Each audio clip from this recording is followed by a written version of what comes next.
Vamos lá, então, para a parte 1 ainda do livro, capítulo 2. E uma das perguntas que foi colocada no nosso material de apoio, que foi compartilhado nos grupos do Clube do Livro, foi: de que forma você acredita que Cristo pensa sobre os pensamentos distorcidos na sua vida? E eu gostei muito ali da parte do livro, ali da página 22, que o autor fala sobre 2 aspectos para ter uma mente de Cristo e receber a cura. E ele fala sobre o primeiro aspecto aqui, né, que é compreender que a mente de Cristo, ela não é conquistada pelo esforço humano. Isso aí está lá na página 22. Mas por uma dádiva divina.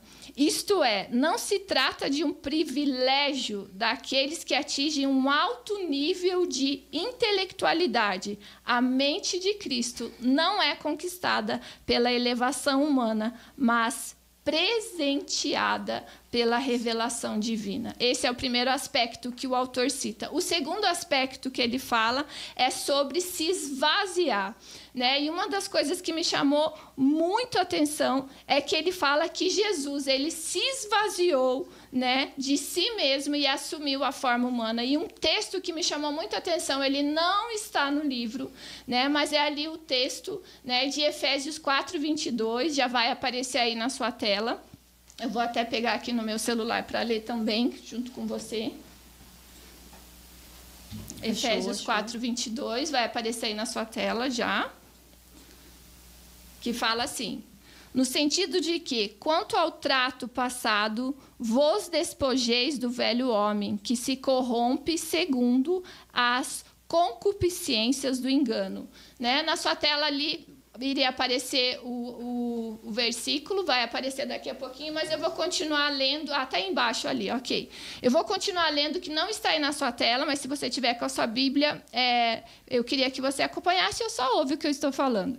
No 23 fala assim: e vos renoveis no espírito do vosso entendimento, e vos revistais do novo homem, criado segundo Deus, em justiça e retidão, procedentes da verdade. O que me chamou a atenção na parte desse livro? É o se esvaziar, se despojar do velho homem.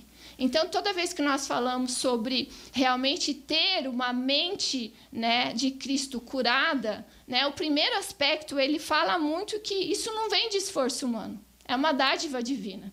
E o segundo aspecto é que não tem como você ter a cura da mente e ter uma mente de Cristo se você não se esvaziar de você mesmo. Né? E nós vemos muitas vezes, né, do decorrer da caminhada pastoral, pessoas que elas se acham tão cheias, né? Elas se acham assim, elas têm um ar de superioridade tão grande que elas têm tanta dificuldade, muitas vezes, de receber uma palavra, muitas vezes até mesmo de realmente buscar ajuda, né, em algumas situações, porque elas não se veem, né, realmente como uma pessoa que precisa realmente se esvaziar de si mesma. Então, não tem como, e o autor fala muito sobre isso, não tem como, né, você ter uma mente de Cristo curada e sarada, né, se você não se esvaziar. E no livro ele fala: esvaziar-se se é nossa natureza divina que nos completa com o que recebemos de Deus. É em nossa natureza humana que nos esvaziamos para compartilhar aquilo que recebemos. Né? Em nossa essência humana, podemos esvaziar, entregar, doar, sofrer, ser obediente. Podemos até adoecer e, pasmem, até morrer com morte de cruz. Né? O grande percurso da saúde mental é o alinhamento da nossa mente à mente de Cristo, dos nossos pensamentos aos pensamentos de Cristo e dos nossos sentimentos aos sentimentos de Cristo. Então, eu gostaria de apresentar agora a nossa convidada, a nossa segunda convidada, né, que vai compartilhar a parte 2, na verdade, a terceira convidada, que é a pastora Marilza, que vai compartilhar um pouquinho com a gente, na perspectiva dela, o que esse capítulo ministrou o coração dela e falou com ela. Seja bem-vinda, pastora Marilza, é muito bom receber você aqui conosco, né? E eu creio realmente que o Espírito Santo vai transbordar através da sua vida. Amém, amém. Obrigada, boa noite a todos. É uma alegria para nós, um prazer muito grande estar podendo compartilhar aqui um pouquinho daquilo que a gente tem vivido na nossa trajetória cristã, né?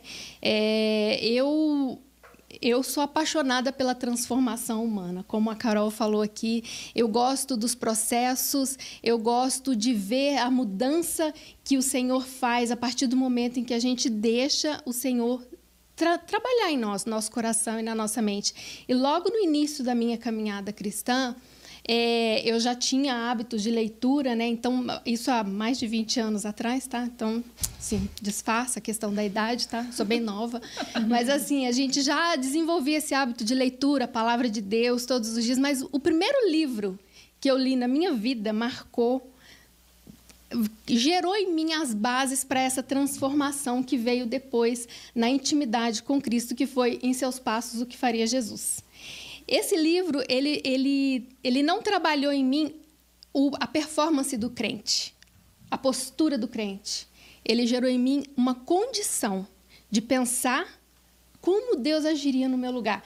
Isso me aproximou um pouco daquilo que o Senhor espera. Cristo é nosso alvo. Ponto. Não tem outro lugar para a gente ir, não tem outra direção para a gente olhar. Ele é o nosso alvo. Então, a parte de você pensar, eu preciso pensar como ele pensa, eu preciso sentir como ele sente, né? Que é uma das falas do próprio autor. E isso, para mim, é fantástico. Eu tenho algumas experiências de transformação na área da paternidade na minha vida, que eu sou a filha do meio de 5 irmãos. Praticamente invisível, né?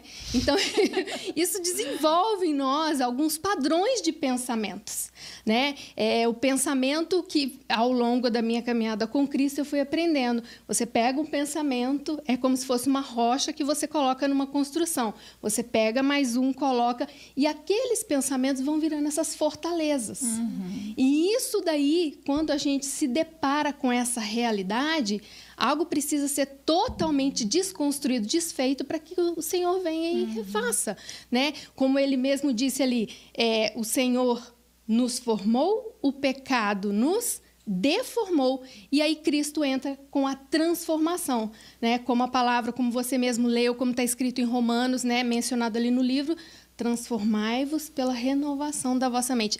Isso, para mim, é fundamental, um exercício diário. Uhum. Não tem como eu simplesmente conhecer os meus pensamentos e saber, às vezes, por uma fala de um psicólogo, de um outro profissional, isso aqui não está certo, se eu não tiver um parâmetro do que é certo. Uhum. Então, eu preciso ter o conhecimento da mente de Cristo para que eu possa me moldar, para que o Senhor venha gerar essa transformação.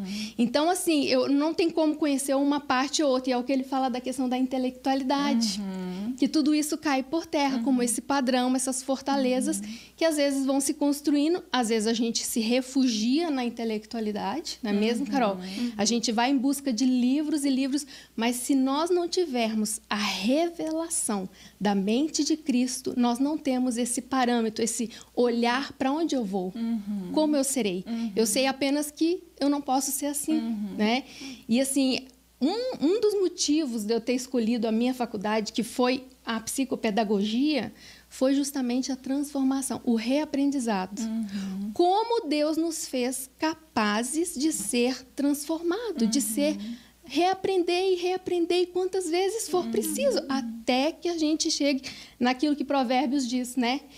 A vereda do justo é como a luz da aurora, que vai brilhando, brilhando até ser dia perfeito. Essa é a nossa transformação, né? O sondar diário, buscar a forma como Deus se revela nos detalhes ao meu redor, a forma como eu reajo ou sinto simplesmente a uma determinada situação. Tudo isso eu tenho que ter essa percepção, mas eu também tenho que ter a percepção de como eu devo ser. Isso, para mim, é fundamental. E isso tem transformado até hoje a minha vida.